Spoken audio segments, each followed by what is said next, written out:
Hey guys, welcome back to Full Measure Farm. Today we're going to be talking about brooding chicks in the greenhouse.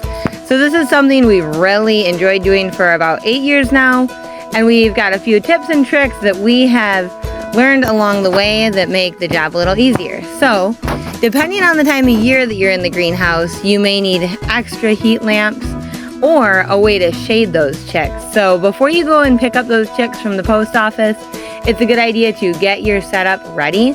I like to use some pieces of plastic to curve around to kind of create a smaller space inside of the spot where we have the chicks. So it's a cold frame, but I have it opened up for the chicks and I have a smaller spot for their first day or two, and then I can just lift out those extra dividers.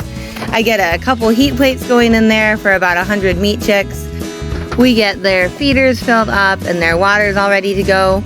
We either use the broiler feed that goes to all of the broilers that we raise that's verified non-GMO, or we'll buy a crumble for them. I really prefer to feed the crumble to the chicks. I feel like there's just less waste and it's a little bit easier, but either works fine. This is one of the kids' favorite things about summer is our frequent hauls of the meat chicks from the post office.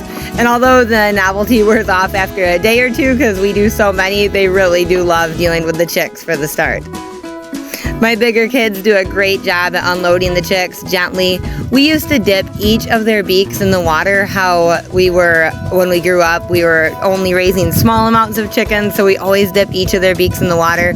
But for the past few years, we've just been unloading them, and they all find the food and water just fine. The chicks are usually quite noisy when we pick them up from the post office because they're cold or hungry or thirsty, but often when we get them in their pens and they get their food and water, they calm right down. So a couple things you want to keep an eye out for, especially in the greenhouse, is too much cold or too much heat. So we have some styrofoam pieces we'll throw over their brooding area to provide some shade, and often that can do just the trick on a really hot day.